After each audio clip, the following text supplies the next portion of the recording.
Bapak, Ibu, dan saudara-saudariku yang terkasih dalam Tuhan kita Yesus Kristus, salam sejahtera untuk kita semua.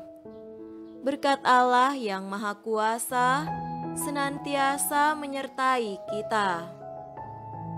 Marilah kita mendengarkan dan merenungkan bacaan-bacaan kitab suci hari Rabu tanggal 15 Juni tahun 2022.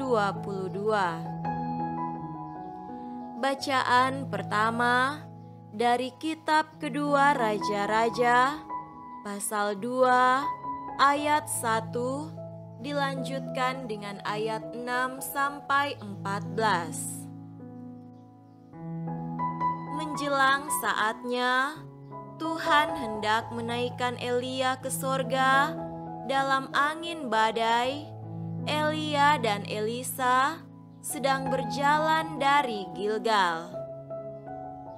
Berkatalah Elia kepadanya, "Baiklah tinggal di sini, sebab Tuhan menyuruh aku ke sungai Yordan." Jawabnya, "Demi Tuhan yang hidup dan demi hidupmu sendiri, sesungguhnya aku tidak akan meninggalkan engkau." Lalu berjalanlah keduanya. 50 orang dari rombongan nabi itu ikut berjalan, tetapi mereka berdiri memandang dari jauh ketika keduanya berdiri di tepi sungai Yordan. Lalu Elia mengambil jubahnya, digulungnya, dipukulkannya ke atas air itu, maka terbagilah air itu ke sebelah sini dan ke sebelah sana, sehingga menyeberanglah keduanya dengan berjalan di tanah yang kering. Dan sesudah mereka sampai di seberang, berkatalah Elia kepada Elisa, "Mintalah apa yang hendak kulakukan kepadamu sebelum aku terangkat daripadamu." Jawab Elisa, "Biarlah kiranya aku mendapat 2 bagian dari rohmu." Berkatalah Elia, "Yang kau minta itu adalah sukar. Tetapi jika engkau dapat melihat aku terangkat daripadamu, akan terjadilah kepadamu seperti yang demikian, dan jika tidak, tidak akan terjadi." Sebab mereka berjalan terus sambil berkata-kata, tiba-tiba datanglah kereta berapi dengan kuda berapi, memisahkan keduanya, lalu naiklah Elia ke sorga dalam angin badai.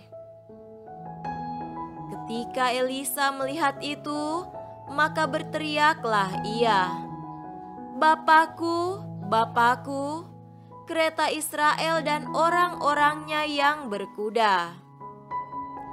Kemudian tidak dilihatnya lagi, lalu direnggutkannya pakaiannya dan dikoyakannya menjadi 2 koyakan. Sesudah itu dipungutnya jubah Elia yang telah terjatuh, lalu ia berjalan hendak pulang dan berdiri di tepi sungai Yordan. Ia mengambil jubah Elia yang telah terjatuh itu, dipukulkannya ke atas air itu sambil berseru, "Di manakah Tuhan Allah Elia?" Ia memukul air itu, lalu terbagi ke sebelah sini dan ke sebelah sana, maka menyeberanglah Elisa. Demikianlah sabda Tuhan. Syukur kepada Allah.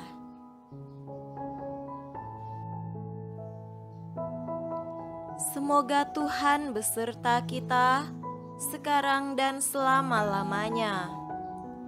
Inilah Injil suci menurut Matius. Dimuliakanlah Tuhan. Injil Matius pasal 6 ayat 1 sampai 6 dilanjutkan dengan ayat 16 sampai 18. Ingatlah, jangan kamu melakukan kewajiban agamamu di hadapan orang supaya dilihat mereka, karena jika demikian, kamu tidak beroleh upah dari Bapamu yang di sorga. Jadi apabila engkau memberi sedekah, janganlah engkau mencanangkan hal itu seperti yang dilakukan orang munafik di rumah-rumah ibadat dan di lorong-lorong, supaya mereka dipuji orang. Aku berkata kepadamu, sesungguhnya mereka sudah mendapat upahnya. Tetapi jika engkau memberi sedekah, janganlah diketahui tangan kirimu apa yang diperbuat tangan kananmu. Hendaklah sedekahmu itu diberikan dengan tersembunyi, maka Bapamu yang melihat yang tersembunyi akan membalasnya kepadamu. Dan apabila kamu berdoa, janganlah berdoa seperti orang munafik. Mereka suka mengucapkan doanya dengan berdiri dalam rumah-rumah ibadat dan pada tikungan-tikungan jalan raya, supaya mereka dilihat orang. Aku berkata kepadamu, sesungguhnya mereka sudah mendapat upahnya. Tetapi jika engkau berdoa, masuklah ke dalam kamarmu, tutuplah pintu, dan berdoalah kepada Bapamu yang ada di tempat tersembunyi. Maka Bapamu yang melihat yang tersembunyi akan membalasnya kepadamu.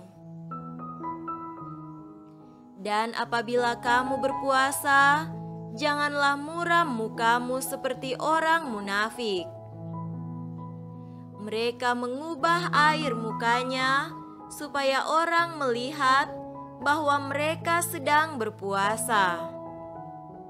Aku berkata kepadamu, sesungguhnya mereka sudah mendapat upahnya.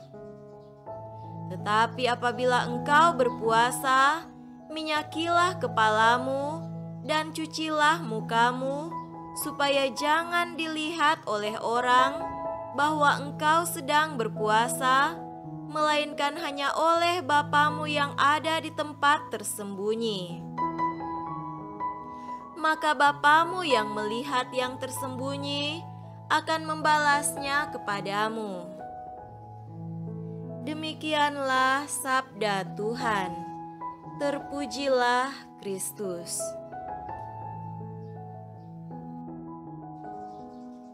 Saudara-saudariku yang terkasih dalam Tuhan kita Yesus Kristus, tema renungan kita pada hari ini adalah upah melakukan kebaikan.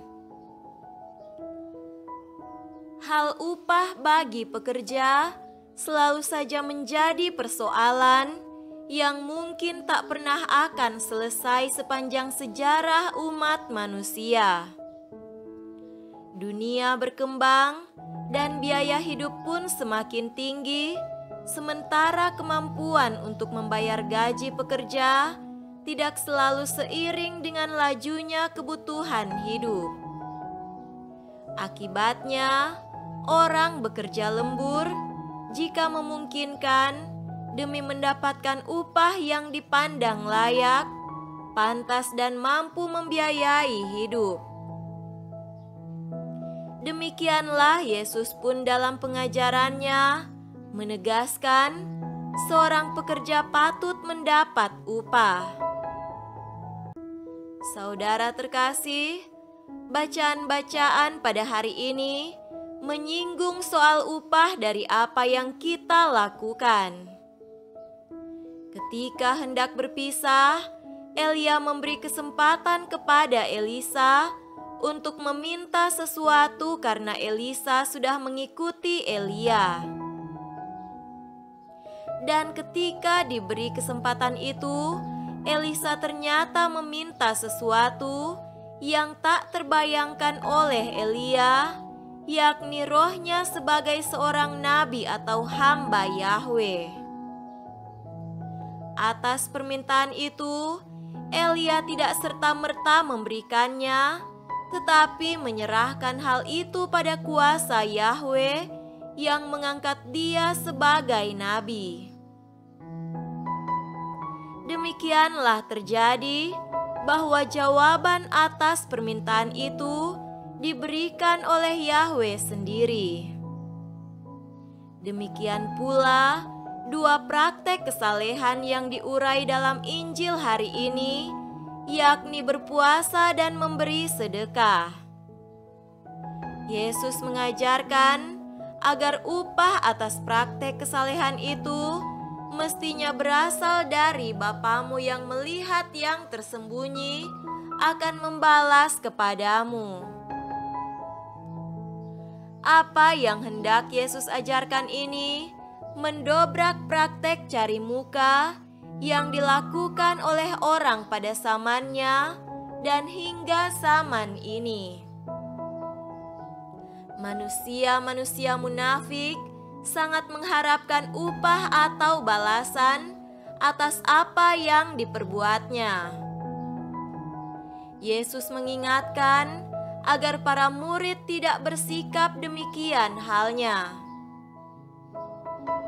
Suatu perbuatan baik wajarlah mendapatkan upah atau balasan, tetapi upah atau balasan itu mestinya berasal dari Allah yang tahu dan senantiasa memandang apa yang kita perbuat, baik di tempat terbuka maupun di tempat yang tersembunyi. Dan baiklah kita belajar dari Elisa untuk memohon kepada Allah agar kita mendapatkan hal-hal yang bersifat rohani ketimbang harta, kehormatan dan kemuliaan yang bisa sirna dan hilang dalam sekejap. Semoga demikian. Amin.